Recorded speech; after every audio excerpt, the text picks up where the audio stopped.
안녕하세요. 오늘도 사연살롱을 찾아주셔서 감사합니다. 저는 올해 50살이 된 여성이에요. 얼마 전 불현듯 7년 전 돌아가신 시아버님 생각이 나더라고요. 그래서 부족한 글솜씨지만 이렇게 사연을 적어보게 되었어요. 저희 아버님은 병을 얻기 전까지 가족들에게 무척이나 무서운 존재였어요. 며느리인 저는 그나마 괜찮았지만 남편과 시어머니는 아버님의 폭력에 많이 힘들어했죠. 술과 담배를 좋아하셨던 아버님은 험한 공사판에서 막노동을 하셨어요. 새벽 일찍 집을 나가서 저녁엔 술에 취해 돌아오시곤 했습니다. 술을 드신 아버님은 가족들에겐 공포의 대상이었죠. 시어머니는 물론 남편과 시누이들에게 폭언과 폭행을 일삼으셨고 가족들은 아버님을 피해 도망을 치곤 했대요. 그때의 상처 탓인지 남편은 연애할 때 입버릇처럼 얘기했었어요. 자긴 아버지 같은 사람은 절대 되지 않을 거라고요. 그래서일까요? 남편과 결혼을 결심하고 처음 시댁에 인사를 가던 날, 전 아버님을 뵙기까지 정말 많이 긴장했었어요. 겁을 먹은 거죠. 나중에 알고 보니 그날 긴장을 한 건 저뿐만이 아니라 시어머니와 시누들도 마찬가지였더군요. 어머님께선 아버님이 언제 파르르 화를 낼까 조마조마해 식은땀이 다 나셨대요. 남편은 1남 2녀 중 막내라서 어리고 힘이 없던 탓에 자신이 엄마와 누나들을 지켜주지 못했던 게 늘 괴로웠다고 하더군요. 그 말을 들으니 왠지 남편이 안쓰럽게 느껴지더라고요. 그래서인지 남편은 시어머니와 누나들에겐 끔찍하게 잘하면서도 아버지 일이라면 늘 시큰둥했어요. 전 남편의 마음을 알기에 그럴 때마다 남편을 대신해 일을 처리하곤 했죠. 저도 처음엔 시아버지가 불편하고 두렵긴 마찬가지였어요. 다행히 아버님이 제가 불편해하는 걸 아시고 도리어 제 눈치를 보셔서 따로 뵙는 일은 점차 줄었어요. 시댁의 가족 분위기가 이렇다 보니 1년에 2번 있는 명절은 정말 가시밭 같았어요. 시집간 시누이들이 명절이 돼도 친정을 찾지 않았거든요. 뿔이 난 시아버님은 어머님께 폭언과 폭력을 행사하시며 분위기를 살벌하게 만드셨어요. 그럴 때면 남편이 득달같이 달려들어서 어머님 편을 들었고 결국 싸움은 커졌죠. 그럴 때마다 저는 어린 딸을 데리고 집으로 피신을 오곤 했어요. 사정이 이렇다 보니 전 일이 곧에서 명절 증후군을 겪는 게 아니라 시아버님 때문에 명절 증후군을 겪게 되었죠. 한 번은 6살인 딸이 할아버지가 무서워서 할머니 집에 안 가겠다고 하더라고요. 이렇게 손녀딸까지 할아버지를 무서워하다 보니 남편조차 본가에 가는 걸 꺼리게 되었어요. 언제부턴가 가족 행사가 있을 때면 아버님을 빼고 다들 저희 집에 모였고 함께 밖에서 밥을 먹는 일이 잦아졌어요. 그럴 때마다 아버님은 당신만 빼놨다며 술을 마시고 살림을 부수며 분풀이를 했죠. 그런 악순환이 반복되다 보니 며느리인 저도 지치더라고요. 그렇게 몇 년이 지나 아버님의 회갑이 되었어요. 저는 다른 건 몰라도 회갑은 챙겨야 되지 않을까 해서 남편에게 조촐하게라도 식사 자리를 마련하자고 했고 내켜하지 않는 남편을 달래서 오랜만에 시댁에 가게 되었어요. 아버님은 내심 당신 생일에 저희가 온 게 좋으셨는지 처음으로 손녀에게 용돈까지 주셨어요. 저는 그 모습을 보고 오늘은 괜찮겠다 안심했죠. 하지만 술이 문제였어요. 시누들도 도착해 식사를 시작하려는데 기분 좋게 한두 잔 들어간 술이 화를 불러온 거죠. 화의 근원은 그동안 당신이 느꼈던 서러움이었어요. 뼈가 부서지게 벌어서 먹이고 키웠더니 자식 새끼들은 지 엄마만 감싸고 놀고 나만 빼고 밖에서 니들끼리 놀아? 그러고도 니들이 자식이냐? 애비 속도 모르는 나쁜 놈들. 한참을 마음에 쌓아놓은 것들을 꺼내놓으며 소리를 지르시는데 저는 속으로 망했다고 생각했어요. 그리고 급기야 큰 신우가 제게 한 소리를 하더군요. 옳게 내가 내 얼굴에 침 뱉는 거 아는데 앞으로 가족 모임 같은 거 하지 마. 내가 저 꼴 보기 싫어서 호적을 파고 싶은 심정이야. 그러자 어머님이 한마디 하셨죠. 첫째, 너는 말을 꼭 그렇게 해야겠니? 에휴, 그래, 며느리 네가 기껏 신경 써서 준비했는데 이렇게 되니 나도 면목이 없구나. 그냥 앞으로는 마음만 받으마.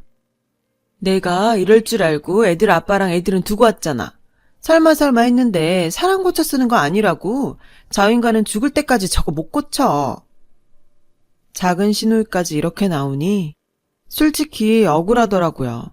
속상하긴 저도 마찬가지인데 시누이들과 시어머니는 저를 탓하셨으니까요. 믿었던 남편마저 괜히 나서서 일을 만들었다고 절 원망했고요. 전 속으로 내가 다시는 이놈의 집구석 일에 참견하나 봐라. 이를 갈았어요. 그 사건 이후 시댁 식구들은 제각각 살기 바빴어요. 매년 시어머니 생신 때 모여서 밥 먹고 근황을 묻는 정도였죠. 그 외엔 모이는 일이 없었어요. 가끔 시아버지의 못된 버릇으로 시어머니가 저희 집에 피신 오시는 정도였죠. 그럴 때마다 저는 성난 남편을 말리기 바빴고요. 그러던 어느 날 남편이 어머님께 건강검진을 받게 해드리고 싶다고 하더군요. 그래서 저는 어머님을 모시고 종합병원에 가게 되었어요. 태어나 처음으로 하는 종합검진에 어머님은 혹여 나쁜 병이라도 걸렸을까 걱정하셨죠. 전 그런 어머님을 안심시키며 고부간에 이런저런 이야기를 나누게 되었어요. 물론 대부분 시아버지 얘기였죠. 저는 어머님의 얘기를 듣다 조심스럽게 물었어요. 어머니, 아버님 때문에 이렇게 힘드신데 왜 같이 사시는지 이해가 안 가요. 저 같았음 벌써 이혼했을 것 같은데. 며느리로서 할 소린 아니었지만 당시 저는 그 부분이 가장 이해가 안 갔거든요. 자식들도 다 커서 시집장가를 간 마당에 무슨 정이 있다고 그렇게 함께 사시는지 아무리 생각해도 모르겠더라고요. 그러자 어머님께서 이러시더군요. 나라고 그런 생각 안 했겠니? 그래도 미우나 고우나 내 남편인걸. 그리고 성질은 불같아도 속은 또 안 그런 사람이다. 부부가 40년을 넘게 살면 이런 걸까요? 시어머니의 말을 듣고 저는 더 이해가 가지 않더군요. 나도 남편이랑 더 오래 살다 보면 시어머니의 마음을 알게 될까 생각했죠. 다행히 어머니의 검사 결과는 나이에 비해 모두 양호하셨어요. 의사 선생님도 혈압관리와 꾸준하게 운동을 하라는 말만 하시더라고요. 하지만 문제는 다른 데 숨어 있었죠. 며칠 뒤에 어머님이 다급한 목소리로 전화를 하셨더라고요. 지금 당장 집으로 와달라고요. 제가 시댁에 도착하니 아버님이 의식을 잃고 쓰러져 계셨어요. 화장실에서 혈변을 보시고 의식을 잃으셨다더군요. 전 너무 놀라 119에 전화를 했고 곧 응급차가 도착해서 아버님을 싣고 병원으로 향했어요. 전 놀란 시어머니를 진정시키곤 남편과 시누이들에게 연락을 돌렸어요. 그러는 사이 아버님은 필요한 검사들을 받으셨고요. 그리고 드디어 검사 결과가 나왔어요. 대장암 말기였어요. 설상가상으로 오랫동안 술, 담배를 하도 하셔서 간과 폐도 성하지 않으셨죠. 저는 혹여 아버님이 잘못되시진 않을까 걱정하고 있었는데 의외로 남편과 시누이들은 담담해 보이더군요. 시누이들은 이 핑계 저 핑계를 대며 병원에 오지 않았고 남편 역시 병원에는 왔지만 아버님이 계신 병실엔 들어가지 않았어요. 어머님과 제가 교대로 병상을 지키며 아버님 간호를 맡았어요. 그런데 아버님은 그 와중에도 같은 병실을 쓰는 다른 환자에게 성질을 부리셔서 어머님과 전 많이 곤란했어요. 하는 수 없이 전 아버님을 1인실로 옮겼고 그 탓에 병원비의 부담은 커졌죠. 나중에 남편은 왜 허락도 없이 1인실로 옮겼냐며 시키지도 않은 짓을 했다고 제게 뭐라고 하더군요. 정말 억울하고 기가 찼어요. 자식들은 코빼기도 보이지 않는 상황에 저한테 병간호까지 떠넘긴 사람이 할 소린가요? 미안해하긴커녕 큰소리치는 남편을 보니 그 아버지의 그 아들이란 생각까지 들더군요. 하지만 저는 더 일을 키우고 싶지 않아 아무 말도 하지 않았어요. 그런 날이 지나고 저희 아버님은 수술을 받게 되었어요. 수술을 마친 의사 선생님은 그동안 자각 증상도 꽤 있어서 참기 힘들었을 텐데 왜 이제야 병원에 왔냐고 하셨죠. 안타깝게도 수술은 했지만 이미 전이가 시작돼 암세포를 모두 제거할 순 없었죠. 항암 치료를 해야 하는데 예후가 그리 좋지 않을 것 같아 적극 권하지는 못하겠다 하시더군요. 그날 밤 저희 집에선 어머니를 뺀 온 가족이 모여 상의를 했어요. 말이 상이지 신우들은 결과가 좋다는 확신도 없는데 항암 치료까지 하면 돈이 너무 많이 든다고 포기하자고 하더군요. 남편은 입을 꾹 다물고 아무 말도 하지 않았어요. 그때가 하필이면 저희 집 전세 계약이 끝나 큰 마음을 먹고 집을 장만하려고 할 때였어요. 물론 넉넉한 살림이 아니었기에 은행에 20년 주택자금 대출을 받아서 갈 계획이라 돈이 없긴 저희도 마찬가지였죠. 그렇다고 살아계시는 아버님의 치료를 포기할 수는 없어서 저는 남편한테 본가를 팔면 어떻겠냐고 물었죠. 어머님은 저희가 모시고요.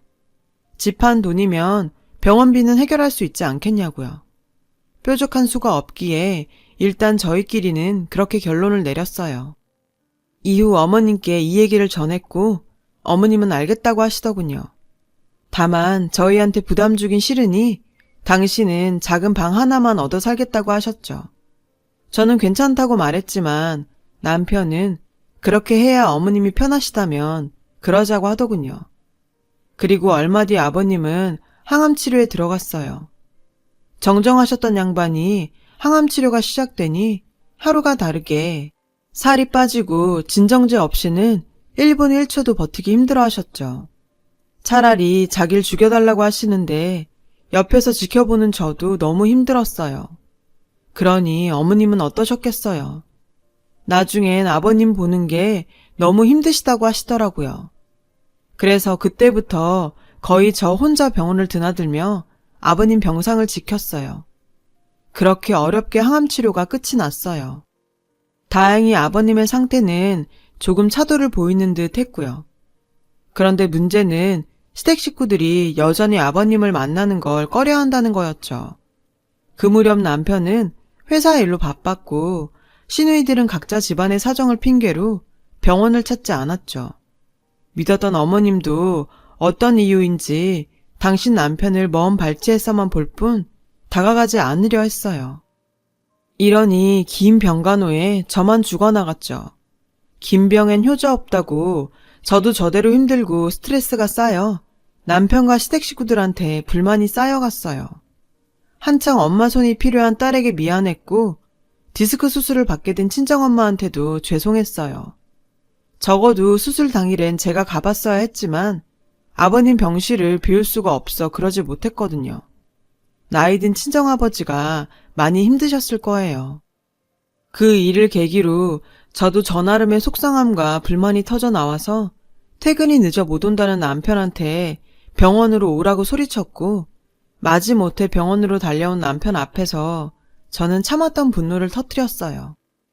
정말 당신이랑 당신 식구들 해도 너무해. 내가 당신 부모 병수발 드느라 내 부모 수술하는데도 못 가야 해? 당신네 식구들은 도대체 언제까지 내 손 빌려서 일 처리할 건데? 말해봐.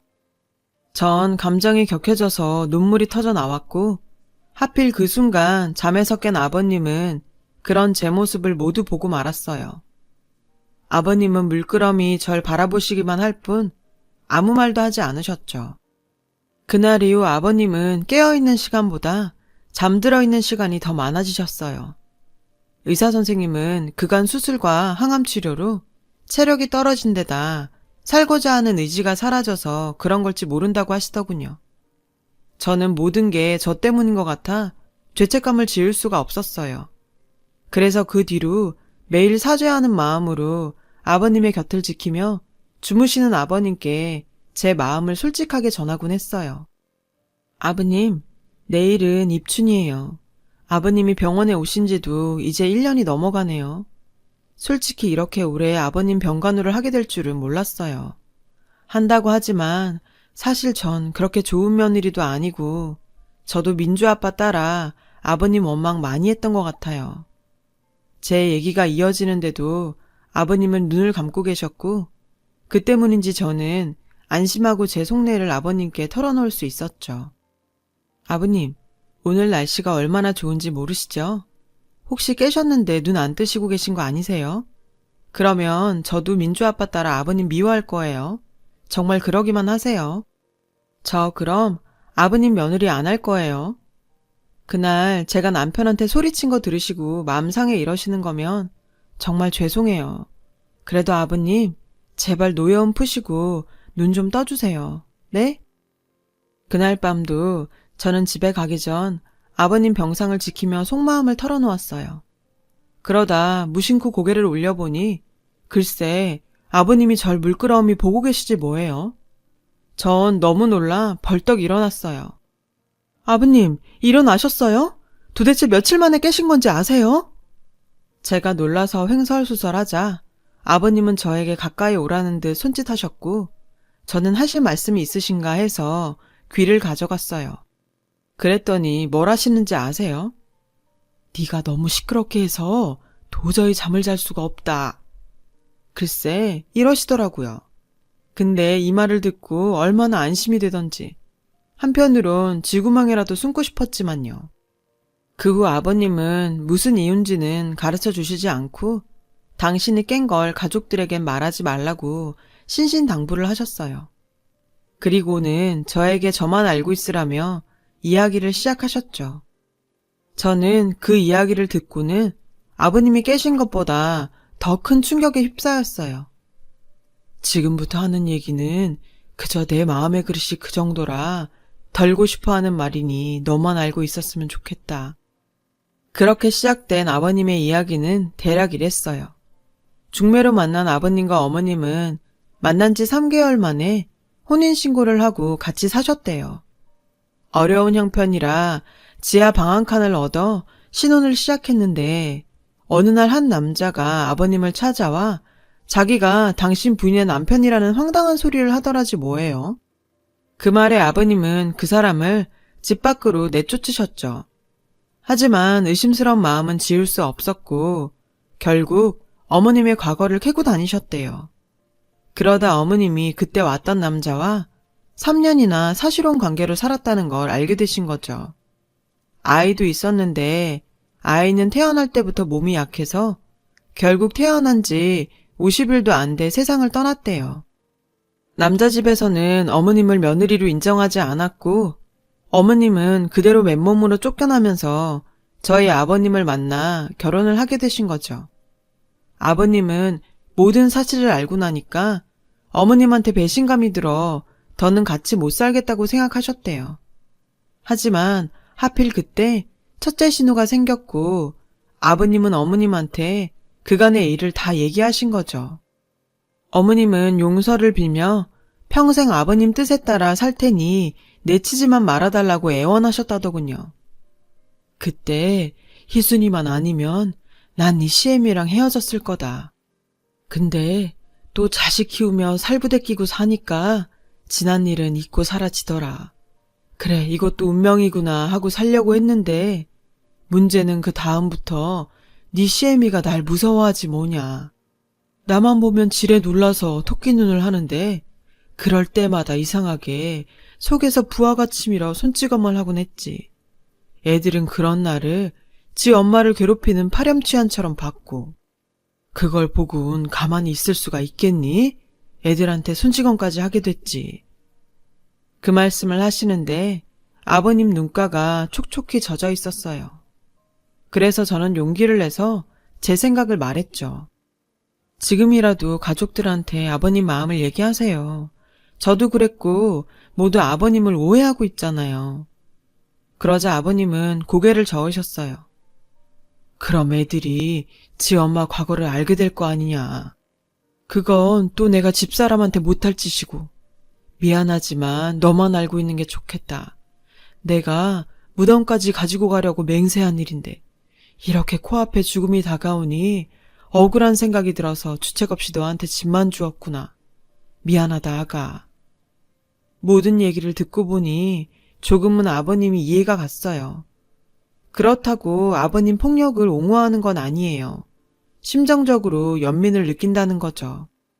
그날 이후 아버님은 마음의 짐을 조금은 내려놓으신 것 같았어요. 가족들에겐 여전히 주무시는 모습으로 지내셨고 한 달 정도 뒤에 정말로 곤히 주무시듯 세상을 떠나셨죠. 임종이 가까워진 그 순간 아버님 병실은 너무나도 고요했어요. 전 저만 알라고 하신 아버님과의 약속을 깨고 어머님께 아버님께 들은 얘기를 꺼냈어요. 미리 말씀 못 드려 죄송해요. 아버님이 하도 부탁을 하셔서 어쩔 수가 없었어요. 그런데 저대로 가시게 하면 제가 내내 마음에 걸릴 것 같아요. 어머님만큼은 아버님 마음을 알아주셨으면 좋겠어요. 제 말에 어머님은 놀란 얼굴로 끝내 바닥에 주저앉아 한참을 우셨어요. 하지만 임종이 얼마 남지 않은 시점이라 저는 어머님을 달래 병실로 들어갔어요. 어머님은 아버님의 손을 잡아주셨어요. 다른 식구들은 눈이 휘둥그레져서 저를 쳐다봤고 저는 모르는 척 고개를 떨궜죠. 남편은 아버님의 임종을 확인하곤 마치 기다렸다는 듯 빈소를 차렸고 그렇게 아버님의 장례식은 진행됐어요. 돌아가신 시각이 밤 10시가 조금 안 된 시각이었는데 빨리 장례를 시작해야 3일 중 하루를 쓸 수 있다며 남편은 분주한 모습이었죠. 시누이들도 3일장을 꼬박 치르면 너무 힘드니 차라리 잘 됐다며 아버지가 마지막엔 도움이 되었다고 좋아했어요. 그 말을 듣는데 순간 화가 치밀어 오르더라고요. 생각 같아선 한마디 하고 싶었죠.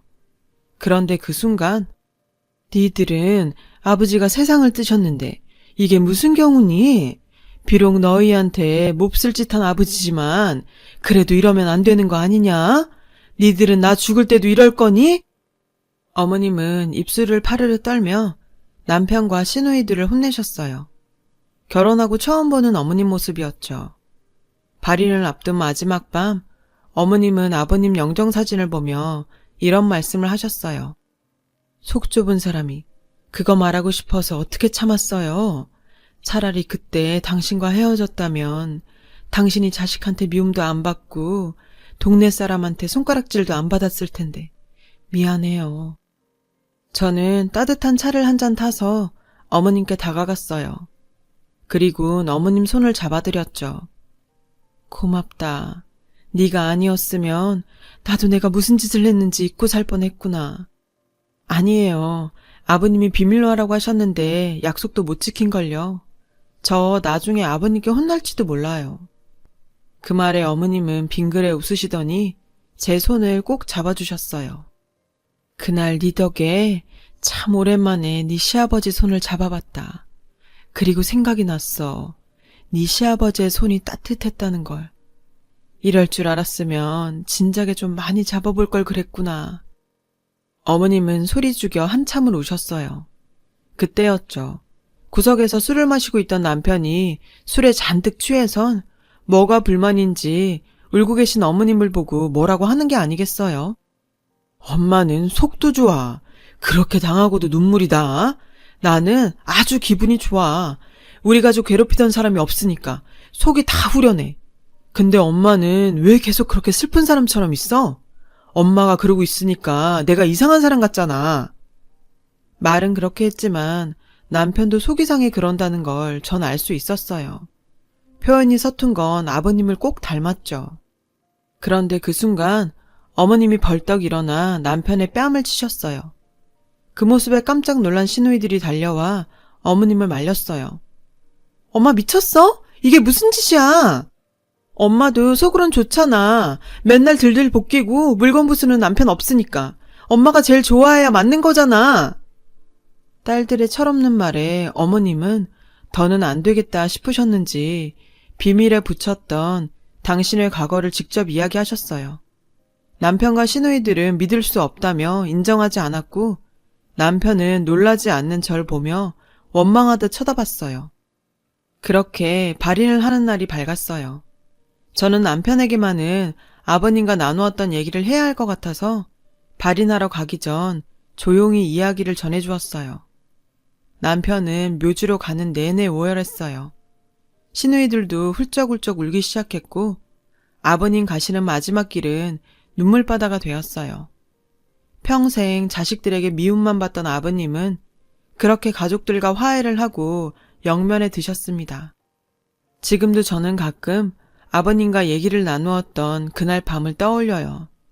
아버님은 저에게 짐만 주고 간다고 하셨는데 시간이 지나고 보니 그건 짐이 아니라 당신과 나눈 소중한 추억이었죠.